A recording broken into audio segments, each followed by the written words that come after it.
साथियों, स्वागत है आपका self study classes with Sumit Jain YouTube channel में। साथियों, स्टार्ट हो चुका है आज का सेशन। सभी लोग एक बार वीडियो को लाइक कर देंगे, ठीक है। और दोस्तों, अब हम पढ़ने वाले हिंदी साहित्य को बहुत मस्ती तरीके से पढ़ना है ना। और जिन भी साथियों ने अभी तक सेल्फ स्टडी क्लासेस का ऐप डाउनलोड नहीं किया है, वो सेल्फ स्टडी क्लासेस का ऐप जरूर डाउनलोड कर लें, ठीक है। ये चतुर्थ बैच स्टार्ट हो रहा है दोस्तों 1 जुलाई से।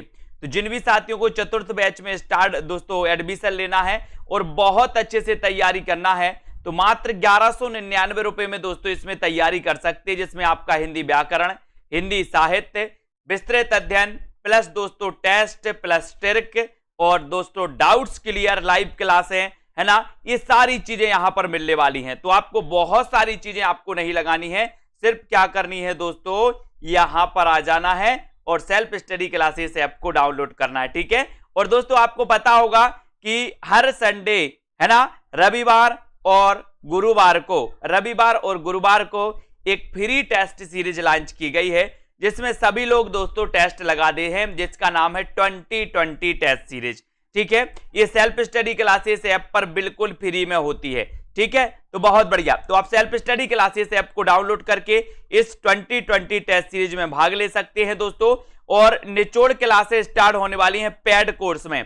21 जून से निचोड़ क्लासेस स्टार्ट होने वाली हैं, यानी कि हिंदी साहित्य में क्या पूछा जाता है वो स्टार्ट होने वाला है, ठीक है। तो दोस्तों, आपको याद रखना है 1199 रुपए में इस कोर्स में एडमिशन लेकर के आप अध्ययन बहुत अच्छे से कर सकते हैं। सेल्फ स्टडी क्लासेस ऐप को डाउनलोड कर सकते हैं, लाइव क्लासें पढ़ सकते हैं, रिकॉर्डेड कोर्स से पढ़ सकते हैं, ठीक है। अब स्टार्ट करते हैं अपना आज का ये सेशन। जिन्होंने अभी तक दोस्तों ऐप डाउनलोड नहीं किया सेल्फ स्टडी क्लासेस का, वो ऐप जरूर डाउनलोड कर लें। आज का प्रश्न आपके सामने है, पृथ्वीराज रासो को आप किस वर्ग में रखेंगे? आपका पहला क्वेश्चन, राजनीतिक महाकाव्य से कहेंगे, इसे सांस्कृतिक महाकाव्य कहेंगे, श्रृंगार गाथा कहेंगे, या फिर दोस्तों वीर गाथात्मक काव्य कहेंगे, या वीर गाथा दोस्तों वर्ग में इस काव्य को रखेंगे, इस ग्रंथ को रखेंगे।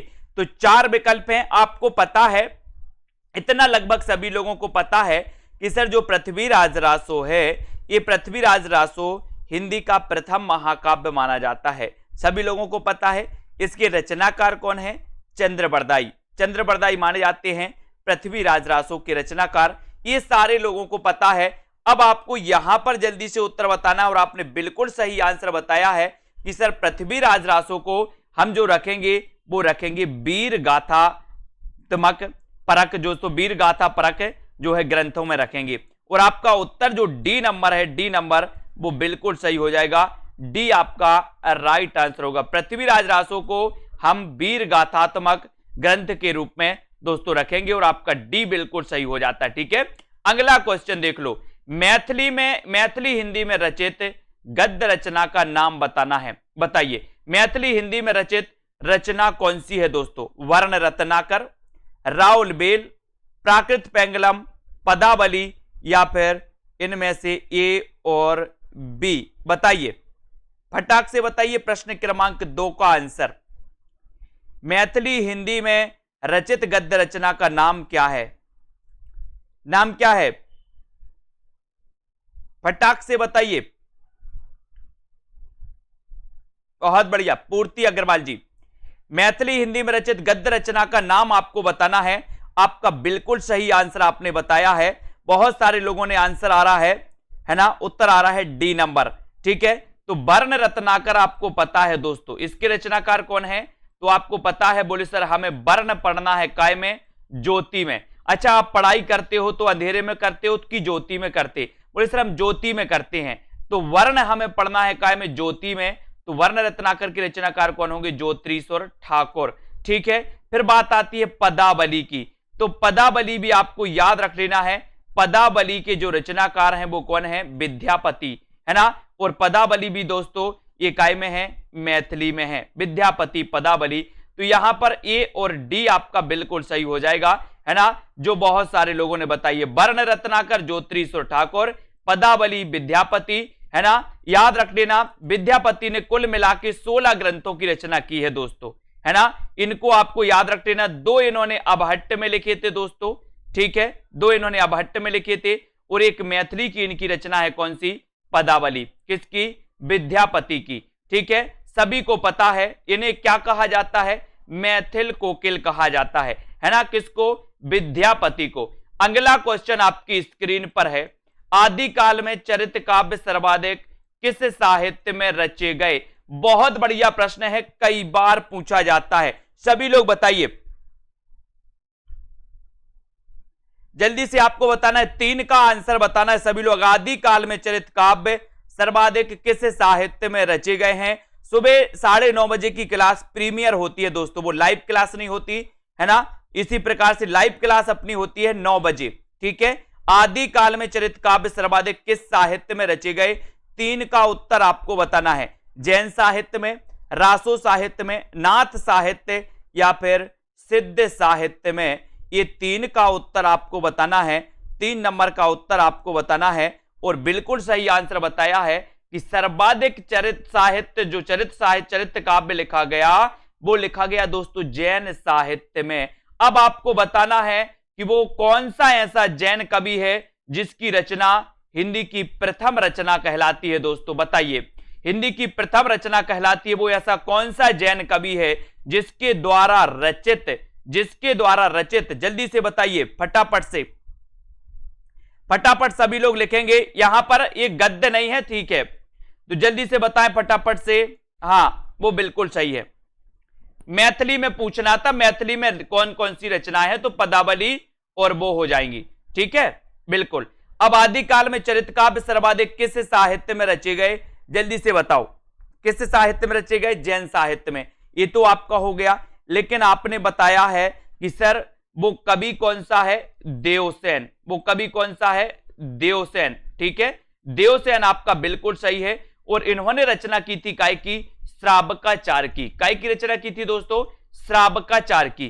कब की थी इन्होंने रचना, 933 ईस्वी में इन्होंने रचना की थी श्रावकाचार की, और ये हिंदी की प्रथम रचना मानी जाती है। कौन सी, श्रावकाचार हिंदी की प्रथम रचना मानी जाती है, जो लगभग सभी लोगों को पता है। अगला क्वेश्चन है, विद्यापति पदावली में किस रस की प्रधानता है ना। जो आगे अपन ने क्वेश्चन पढ़ा था, वहां पर गद्य नहीं होना था दोस्तों, मात्र मैथिली भाषा में होना था, है ना, कोई बात नहीं, लेकिन आप सुधार लेना। विद्यापति पदावली में किस रस की प्रधानता है, इसको आपको बताना है। बताइए, किस रस की प्रधानता है। ऐसे भी क्वेश्चन कई बार आते हैं दोस्तों। विद्यापति की पदावली अपन ने पढ़ा है, विद्यापति की पदावली पढ़ी है, और पदावली जो रचना है, ये पदावली मैथिली भाषा में रचना है। किसकी रचना है, विद्यापति जी की।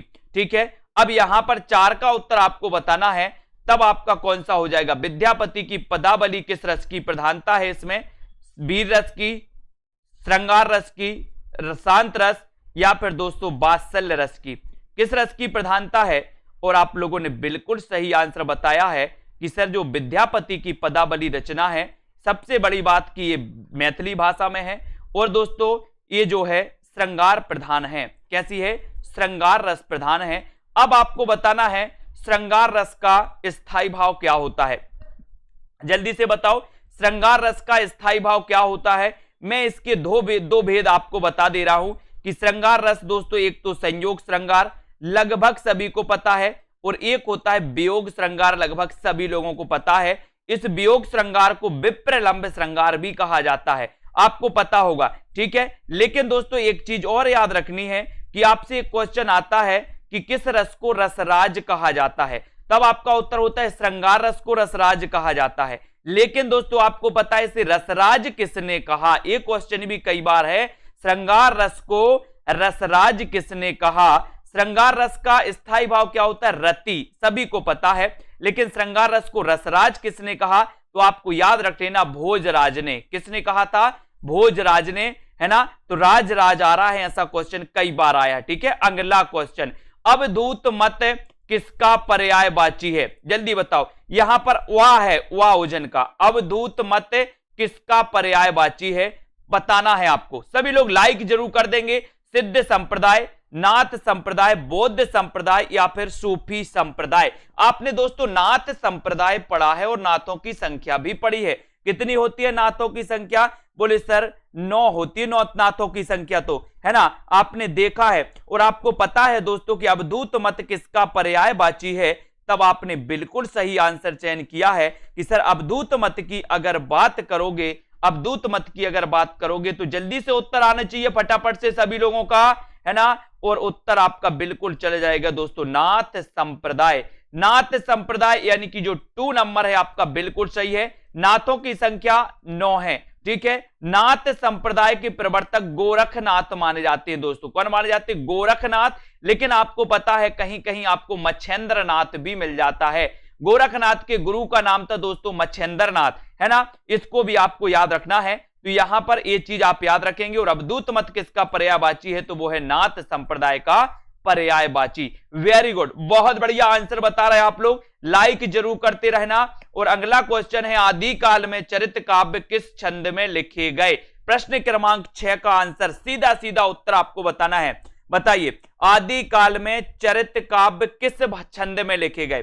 किस छंद में लिखे गए बताइए? दोहा चौपाई में लिखे गए, सभी लोग बताएंगे, कवित्त, पद या फिर पद्धरी। आदि काल में चरित काव्य किस छंद में लिखे गए, ये आपको चयन करना है। और बताइए, सभी लोग बताएंगे प्रश्न क्रमांक 6 का आंसर।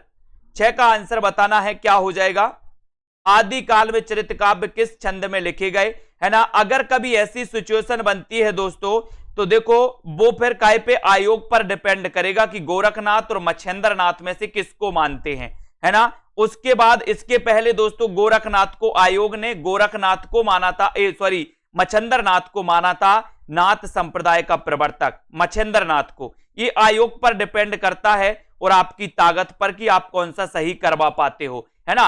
आदि काल में चरित काव्य किस छंद में लिखे गए? तो वो लिखे गए दोस्तों दोहा चौपाई में। कौन से छंद में लिखे गए? दोहा चौपाई छंद में लिखे गए, यानी कि आपका उत्तर एक ही तरफ चला जाता है, 1 नंबर चला जाता है। चलो चौपाई की बात आई है तो जल्दी से बताओ चौपाई के प्रत्येक चरण में कितनी मात्राएं होती हैं? फटाक से एक क्वेश्चन यहां से भी आपका बनेगा। चौपाई के प्रत्येक चरण में कितनी मात्राएं होती हैं? फटाफट से आपको बताना है, जल्दी से बताओ। चौपाई पढ़ते हो आप लोग, बहुत सारी रामायण की चौपाई भी पढ़ते हो। चौपाई के प्रत्येक चरण में कितनी मात्राएं होती हैं, ये आपको चयन करना है। उत्तर क्या हो जाएगा? जल्दी से कमेंट में बताएंगे जो लोग जब तक अगला क्वेश्चन पढ़ते हैं यहां पर कि कौन सा ग्रंथ शिलाओं पर अंकित है। ये क्वेश्चन कई बार पूछा गया दोस्तों, शिलाओं पर अंकित जो ग्रंथ है वो ग्रंथ कौन सा है? फटाक से आपको बताना है। जिन भी साथियों ने self study classes app download नहीं किया वो सेल्फ स्टडी क्लासेस ऐप को जरूर डाउनलोड कर लेंगे, है ना। और अध्ययन अब बहुत अच्छे से तैयारी चालू कर दो दोस्तों, है ना। और जिन भी साथियों को एडमिशन लेना है निचोड़ क्लास से पहले एडमिशन आप ले लो। हिंदी साहित्य की निचोड़ क्लास पूरी 10 दिन की आपकी कंप्लीट होगी, है ना। और यहां पर आपने बताया है कि सर शिलाओं पर अंकित जो कृति है वो कौन सी कृति है? राउल बेल है। कौन सी कृति है? राउल बेल। बेल याद रख लेना। बोले शिलाओं पर ये अंकित कृति है, इस पर बेल ही बेल चढ़ गए। आपने देखा होगा बौलार चढ़ती, बौलार, बोले बेल चढ़ गई, तो है ना। तो बेल याद रख लेना, राउल बेल शिलांकित कृति है। इसके रचयिता कौन है? तो जल्दी से आपको बताना है राउल बेल के रचनाकार कौन है। और बिल्कुल सही आंसर है रोड़ा कवि। रोड़ा कवि माने जाते। आपने बिल्कुल सही आंसर बताया है, क्योंकि बोले बेल के रास्ते में बोले हम रोड़ा नहीं बनना। अपन बोलते ना कि हम रोड़ा नहीं बनते किसी के रास्ते में, है ना। आचार्य हजारी प्रसाद द्विवेदी रासो शब्द की उत्पत्ति किस शब्द से मानते हैं? बहुत अच्छा क्वेश्चन है। आचार्य हजारी प्रसाद द्विवेदी रासो शब्द की उत्पत्ति किस शब्द से मानते हैं? सभी लोग बताएंगे, फटाक से बताएंगे। उसी कोर्स में जो आप कोर्स में एडमिशन लेंगे उसी कोर्स में निचोड़ क्लासें होंगी दोस्तों, अलग से कोर्स नहीं है निचोड़ क्लास का। उसी कोर्स में आपका होगा आचार्य हजारी प्रसाद द्विवेदी रासो। सभी लोग बताएंगे उत्तर क्या हो जाएगा, है ना। आचार्य हजारी प्रसाद द्विवेदी रासो शब्द की उत्पत्ति किस शब्द से मानते हैं? रसायन से मानते, रासक से मानते, रास से मानते या फिर रसिक से मानते, है ना। तो यहां पर मैंने बहुत अच्छे से आपको समझाया है दोस्तों और पढ़ाया है विस्तृत अध्ययन में कि यहां से क्वेश्चन पूछा ही जाता है कि आचार्य हजारी प्रसाद द्विवेदी की अगर बात करें तो इन्होंने रासो शब्द की उत्पत्ति जो मानी है वो मानी है रासक से। रासक से यानी कि आपका जो विकल्प नंबर बी है रासक, वो बिल्कुल सही हो जाएगा। रासक सभी लोगों ने बताया है, बहुत बढ़िया आंसर। यहां पर आ जाते अगले, श्रावकाचार का रचना काल क्या है? श्रावकाचार का रचना काल क्या है? ये श्रावकाचार वही रचना है दोस्तों, आपको पता होगा कि जिसे हिंदी की प्रथम रचना मानी जाती है, प्रथम रचना मानी जाती है हिंदी की, किसे? श्रावकाचार को। अब श्रावकाचार का रचना काल आपसे अगर पूछा गया, इसके रचनाकार कौन है? देवसेन। बोले श्रावक देव, श्रावक है ना, श्रावक देव याद रखते ना, श्रावक देव। क्या याद रखोगे? श्रावक देव। तो श्रावक से श्रावकाचार और देव से देव, ठीक है। अब आपको बताना श्रावकाचार का रचना काल क्या है? रचना काल 900 ईस्वी है, 920 ईस्वी है, 923 या 933 ईस्वी। आपको क्या करना है दोस्तों? Self study classes app download करना है प्ले स्टोर में, जहां पर बहुत सारी फ्री मटेरियल भी आपके लिए मिलता है, तो पेड क्लासें भी आपके लिए उपलब्ध हैं। जैसा भी आपको पढ़ना है सभी प्रकार की हैं। आंसर बिल्कुल सही 4 नंबर, यानी कि 933 ईस्वी। 933 ईस्वी आपका बिल्कुल सही हो जाता है। यहां पर आ जाओ दोस्तों। चार्ल्स इलियट ने इनमें से किस ग्रंथ का प्रकाशन करवाया था? किस ग्रंथ का प्रकाशित करवाया था दोस्तों? Charles Elliot. बताइए, चार्ल्स इलियट ने, सभी लोग बताना है आपको, चार्ल्स इलियट ने इनमें से किस ग्रंथ का प्रकाशन करवाया? परमाल रासो का करवाया, आलाखंड का करवाया, है ना, पृथ्वीराज रासो या फिर बीसल देव रासो का करवाया? बताइए, सभी लोग बताएंगे किस नाम से करवाया था?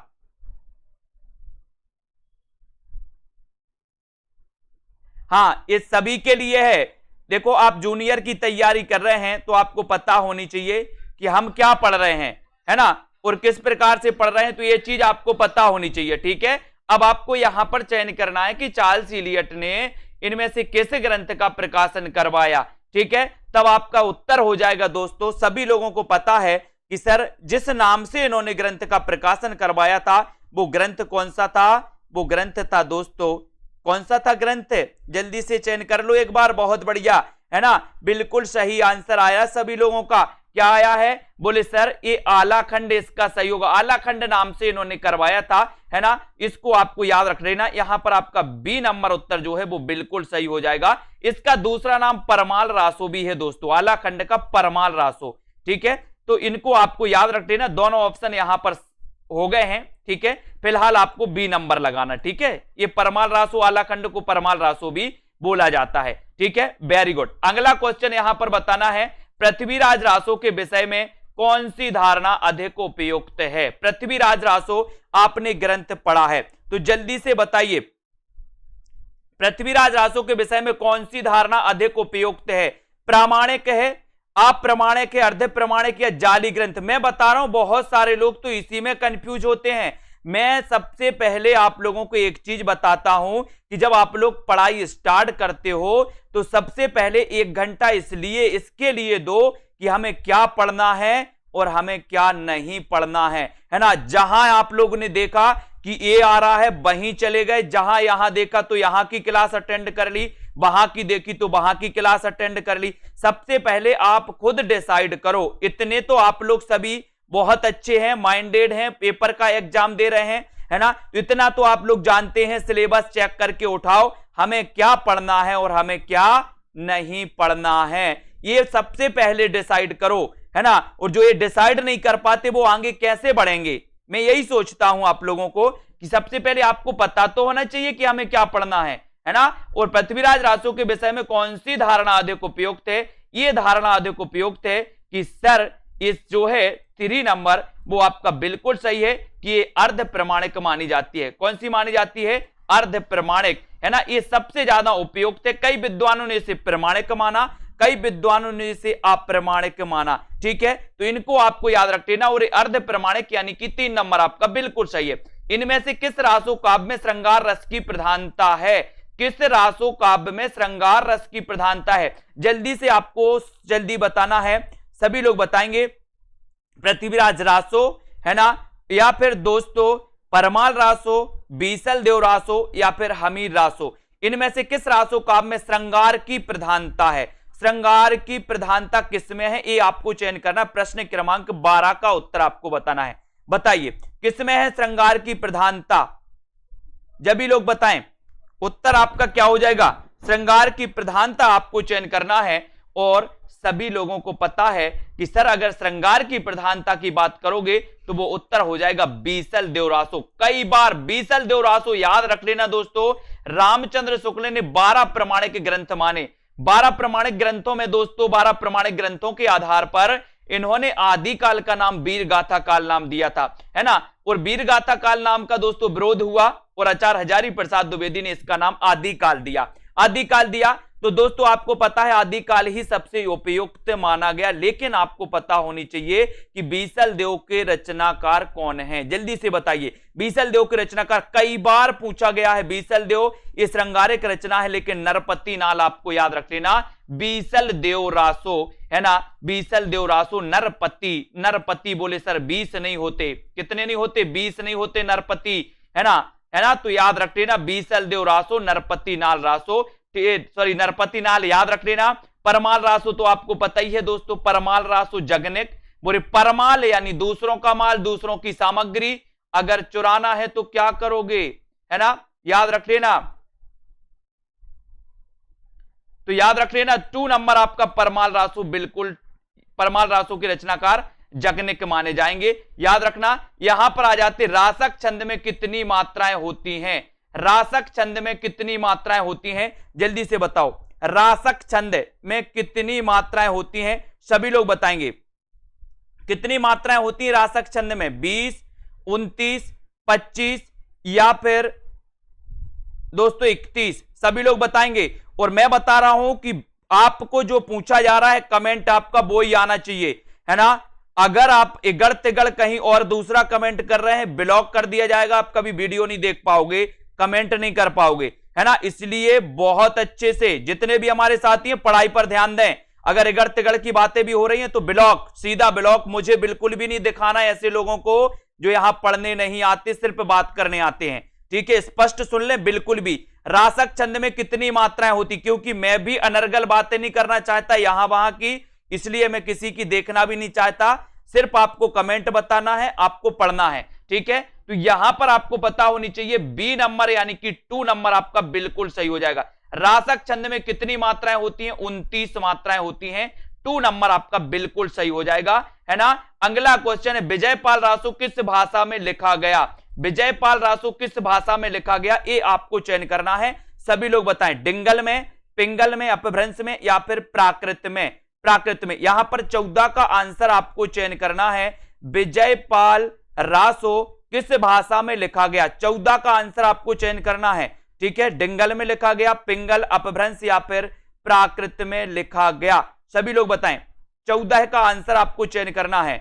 और 14 में आपका बिल्कुल सही आंसर जो चला जाएगा विजयपाल रासो किस भाषा में लिखा गया, ये आपको बताना है। और आंसर हो जाएगा आपका क्या? अपभ्रंश। विजयपाल रासो, विजयपाल रासो आपको पता है विजयपाल रासो अपभ्रंश यानी कि 3 नंबर आपका बिल्कुल सही हो जाएगा। 3 नंबर आपका सही हो जाएगा। अपभ्रंश में लिखा गया। विजयपाल रासो के बताइए विजयपाल रासो के रचनाकार कौन है? फटाक से आपको चयन करना है, एक बार लाइक करना है, शेयर करना अपने मित्रों तक। और दोस्तों बने रहना इसी प्रकार से, लाइक शेयर करना। जितना आप पढ़ोगे उतना हम पढ़ाने को तैयार हैं, लेकिन आपकी भाषा, आपके संस्कार, आपके आदर्श मुझे दिखना चाहिए। यहां पर बहुत सारे ऐसे साथी आते हैं जो बहुत अच्छे हैं, बहुत सभ्य हैं और सभी लोग अच्छे हैं। 1-2 व्यक्ति कभी कभी आते हैं, तो 10% लोग ऐसे होते हैं जिनकी सोच नकारात्मक। हमारे जितने भी साथी हैं और जो आगे बढ़ना चाहते हैं, वास्तव में हम उनका पूरा साथ देंगे। और आप भी दोस्तों इसी प्रकार से सभ्यता बनाए रखें। अपना जो परिचय है अपने कमेंट के माध्यम से दीजिए कि सर हम भी सभ्य हैं, आप सभ्य हैं तो हम भी सभ्य हैं। और हमारे जितने साथी हैं सभी बहुत अच्छे से पढ़ें। जितना पढ़ोगे उतना पढ़ाएंगे। और कितनी किताबों को मैंने कंप्लीट करवा दिया आप लोगों के लिए। विजयपाल रासो किस भाषा में लिखा गया? और उत्तर हो जाएगा दोस्तों अपभ्रंश से। लेकिन विजयपाल रासो के रचनाकार कौन है? दलपति विजय। दलपति विजय आपका बिल्कुल सही आंसर हो जाएगा। दलपति विजय, है ना। तो इनको आपको याद करना है, ठीक है। सॉरी, विजयपाल रासो, दलपति विजय नहीं, सॉरी सॉरी सॉरी, ये नल्लसिंह की रचना है दोस्तों, नल्लसिंह की रचना है, मैंने आपको याद भी करवाया था, नल्लसिंह की रचना है, इसको आप याद रख लेना, है ना। मैंने याद करवाया था कि आपको अगर विजय प्राप्त करनी है, विजय प्राप्त करनी है तो आपको क्या करना है, नल उखाड़ देना। आपने सनी देओल वाला मैंने डायलॉग आपको बताया था ना, है ना, गाना सुना ने सभी लोगों ने, कहीं फिर जाने वाले नहीं फिर आने वाले, सुना है सभी लोगों ने। तो ये दोस्तों विजयपाल रासो, ये नल्लसिंह की रचना मानी जाती है, नल्लसिंह की, ठीक है, इसको आपको याद रख लेना है।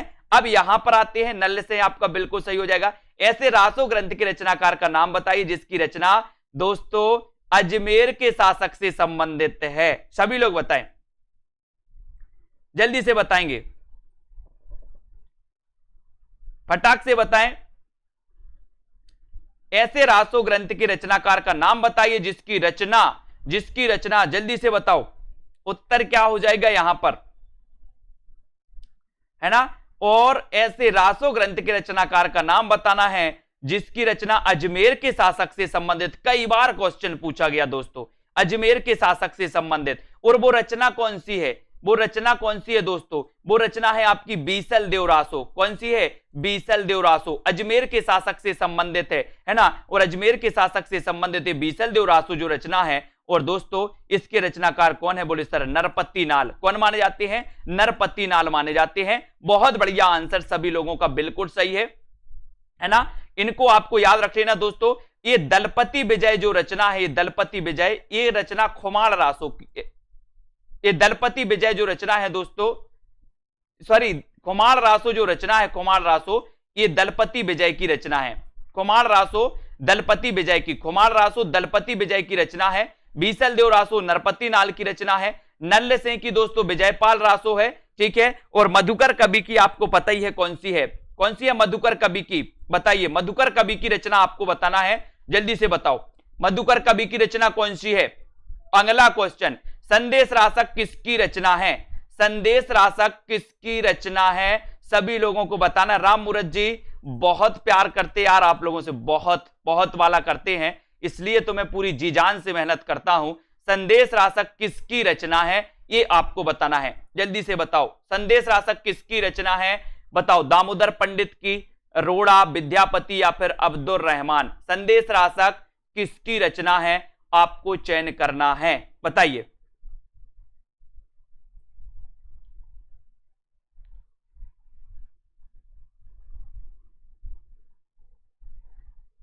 जय मयंक जस चंद्रिका ये किसकी रचना है, जय मयंक जस चंद्रिका, बताइए, जय मयंक जस चंद्रिका इसके रचनाकार कौन है। और संदेश रासक ये किसकी रचना है। तो आपसे अगर कभी संदेश रासक पूछा जाए दोस्तों, इसके बारे में अब हम चर्चा करेंगे, संदेश रासक के बारे में। संदेश रासक ये जो ग्रंथ है दोस्तों, ये किसकी रचना आपसे पूछा जाए तो ये रचना है अब्दुल रहमान की। अपन ने पढ़ा है कि पहले क्या होता था, कबूतर से संदेश चिट्ठी बांध देते थे और दोस्तों ले जाते थे, है ना। लेकिन अब दूर नहीं संदेश भेजना, अब दूर नहीं संदेश भेजना, अब दूर नहीं संदेश भेजना, तो संदेश से संदेश रासक और अब्दुल रहमान, है ना। जय मयंक जस चंद्रिका मधुकर कवि की रचना है दोस्तों, इसको आपको याद करना है। अब यहां पर आपको बताना है सबसे बड़ी बात जो है कि आचार्य हजारी प्रसाद द्विवेदी ने हिंदी का प्रथम जो कवि माना है वो किसको माना है, प्रथम रचना और प्रथम कवि किसे माना है, जल्दी से बताइए। हजारी प्रसाद द्विवेदी ने हिंदी की प्रथम रचना और कवि किसे माना है ये आपको बताना है, जल्दी से लिखिए फटाक से।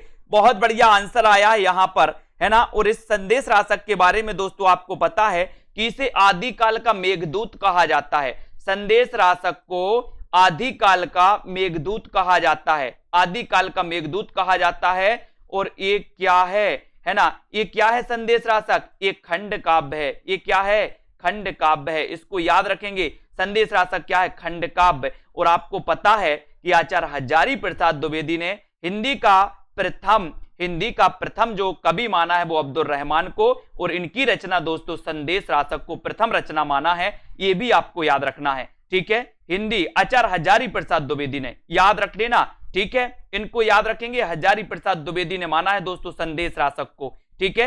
अगला क्वेश्चन यहां पर आते हैं, अगला पढ़ते हैं यहां पर, ठीक है। अगला आपको बताना, राउल बेल किसकी रचना है? जल्दी से बताओ, राउल बेल किसकी रचना है? बताइए, राउल बेल किसकी रचना है? राउल बेल किसकी रचना है? बहुत सारे लोग सत्यवती कथा, ये सत्यवती कथा में कंफ्यूज ना हो, सत्यवती कथा ये प्रथम रचना नहीं है हिंदी की, है ना। तो यहां पर राउल बेल किसकी रचना, ये पूछ लिया गया आपसे। ये शिलांकित कृति मानी जाती है दोस्तों। ये मालवा क्षेत्र है। कहां पर है मालवा क्षेत्र? मध्य प्रदेश में मालवा क्षेत्र है। यहां पर कौन सी बोली बोली जाती है? मालवी बोली जाती है। अब मालवी आई है तो मालवी के बारे में भी अपन चर्चा करेंगे।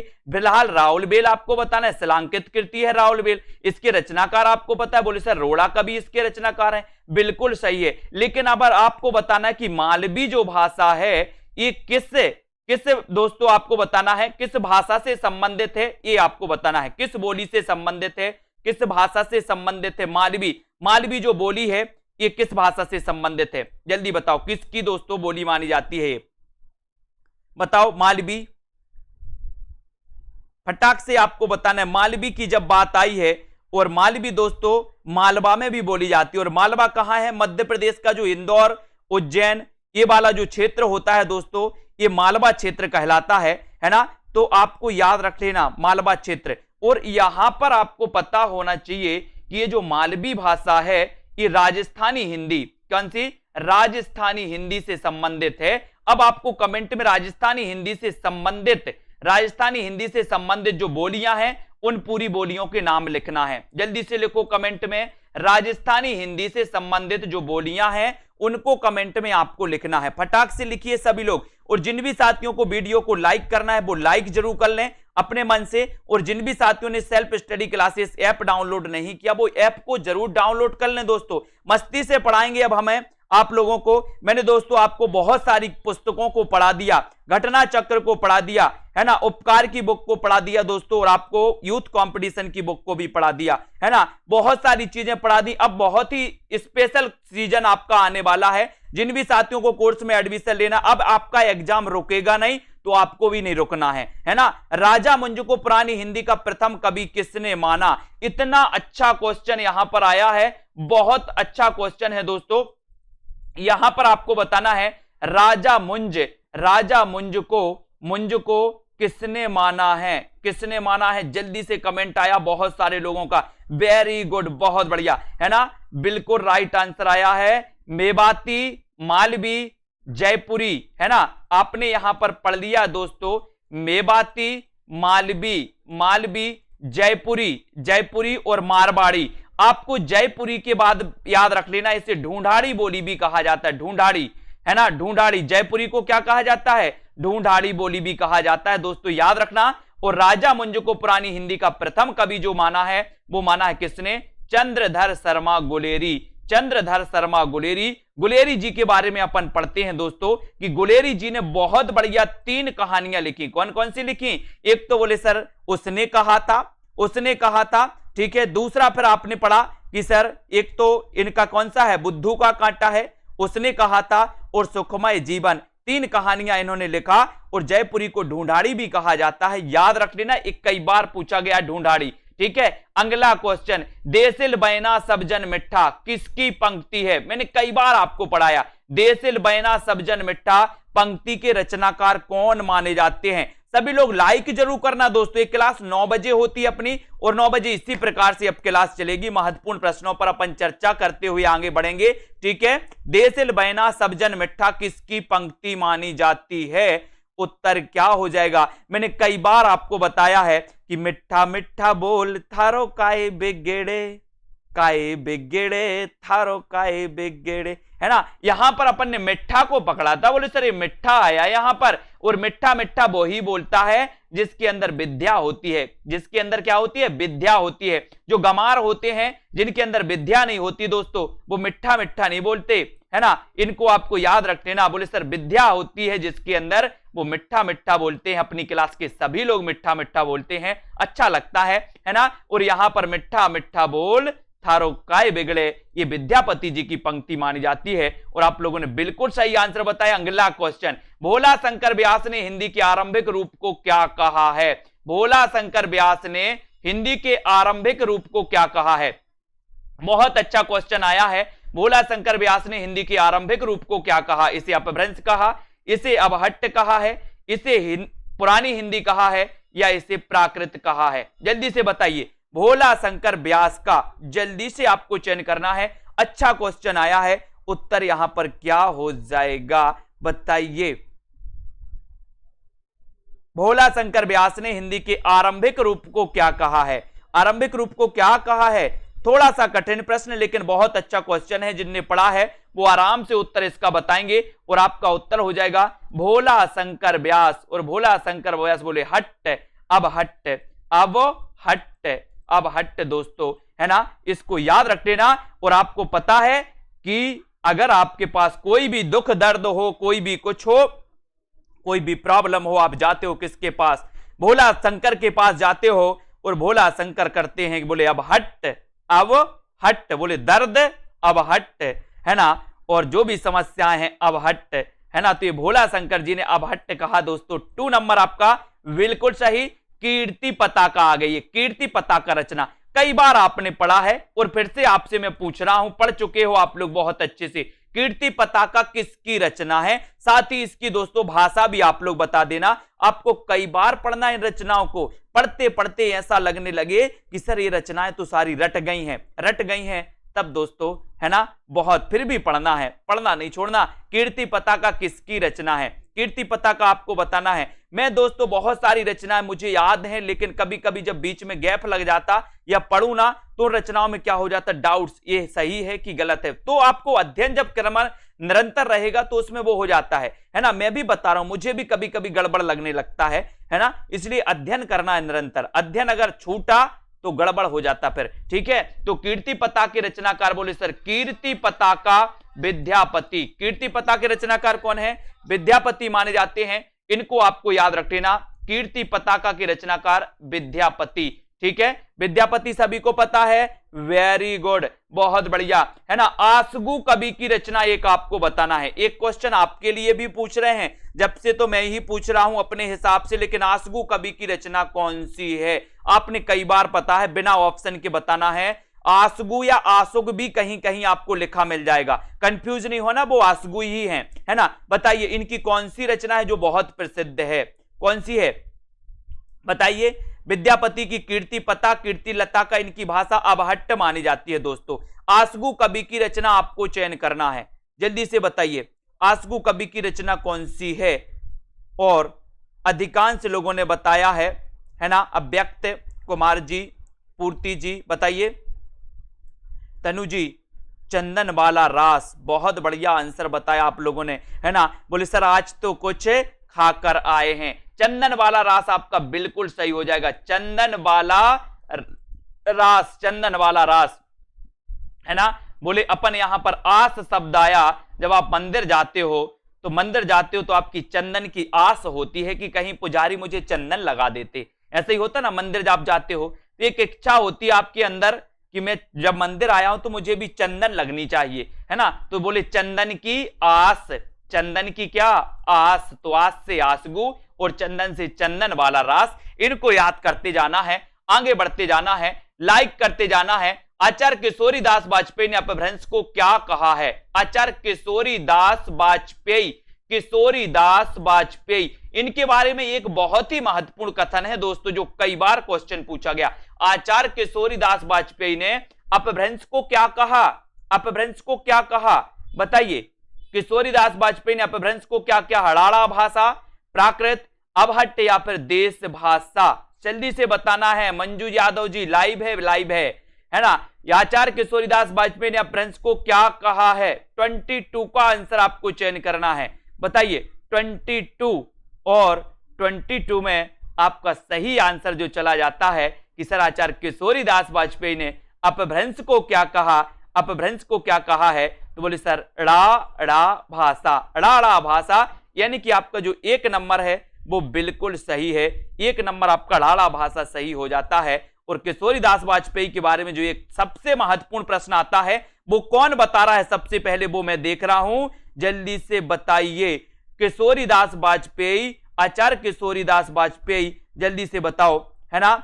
जल्दी जल्दी बताना है। आचार्य किशोरी दास वाजपेयी का एक जो सबसे महत्वपूर्ण कथन, ये सबसे महत्वपूर्ण जो प्रश्न आता है वो कौन सा प्रश्न आता है? सभी को याद होनी चाहिए, प्रश्न तक याद होनी चाहिए, है ना। और जब प्रश्न याद हो जाते हैं तो बोले कोई भी एग्जाम पूछ ले, है ना। तो यहां पर आपका बिल्कुल सही आंसर, आचार्य किशोरीदास वाजपेयी ने अपभ्रंश को क्या कहा? कमेंट में लिखना है। कौन बता रहा है? कौन बता रहा है? आरव जी बताइए किशोरीदास वाजपेयी के बारे में। बहुत बढ़िया आंसर आया है ना। बहुत बढ़िया शैलेश जी, जया राजपूत, तनु जी, बहुत बढ़िया। इन्हें हिंदी का पाणिनि कहा जाता है दोस्तों, हिंदी का पाणिनि कहा जाता है, याद रख लेना। हिंदी का पाणिनि किसे कहा जाता है? बोले सर किशोरीदास वाजपेयी को, किशोरीदास वाजपेयी को कहा जाता है। इनको आपको याद रख लेना, है ना। और हिंदी व्याकरण का पाणिनि कहा जाता है दोस्तों, है ना। हिंदी व्याकरण का पाणिनि कहा जाता है कामता प्रसाद गुरु को, कामता प्रसाद गुरु को हिंदी व्याकरण का पाणिनि, और हिंदी का पाणिनि दोस्तों किशोरीदास वाजपेयी को। अगर कभी ऐसा दोस्तों आपकी सिचुएशन बन जाए कि कभी पेपर में ऐसा क्वेश्चन आ जाए कि हिंदी व्याकरण का पाणिनि किसे कहा जाता है, और आपके ऑप्शन में अगर कामता प्रसाद गुरु नहीं है तो आपको किशोरीदास वाजपेयी लगाया आना है, ठीक है। हिंदी व्याकरण का पाणिनि किसे कहा जाता है और ऑप्शन में कामता प्रसाद गुरु अगर नहीं है तो आपको संकोच नहीं करना, किशोरीदास वाजपेयी लगा के आ जाना है, ठीक है।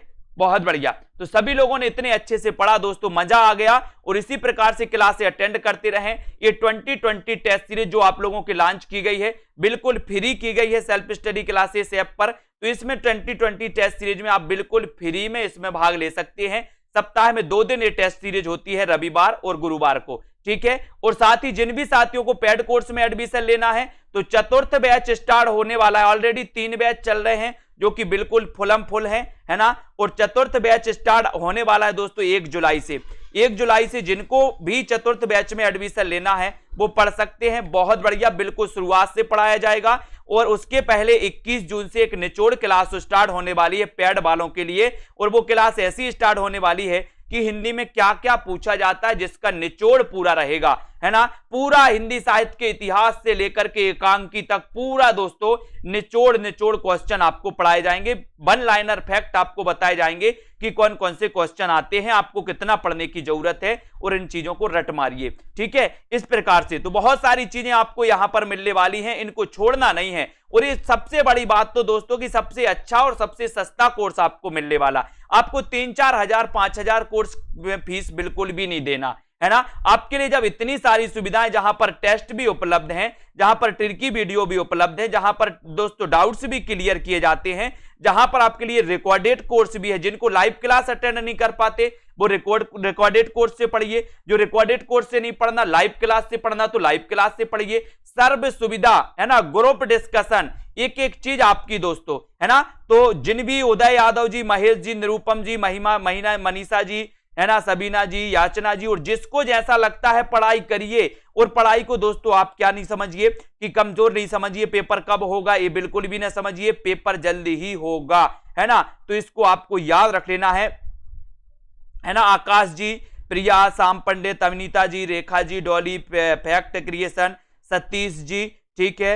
और यहां पर मीनू जी, लालदास जी, हिमानी जी, याचना, बीनू जी, मनीषा, अरुण जी, राम मूरत जी, साक्षी जी, आकाश जी, अरुण जी, प्रमिला जी, लता देवी जी, ज्योति सिंह जी, हरिओम जी, ठीक है, मेघा जी, सरोज जी, प्रदीप जी, मीनाक्षी, तनु जी, शर्मिला, लता जी, सुनील शाश्वत पांडे जी, अनिल कुमार जी, धन्यवाद सभी साथियों को। पढ़ते रहिए भाइयों, जहां भी आपको कंटेंट मिले, मैं बिल्कुल भी नहीं बोलता कि आप मेरे ही वीडियो देखें, जहां पर आपको अच्छा मटेरियल मिले बहुत अच्छे से पढ़िए सभी लोग, है ना।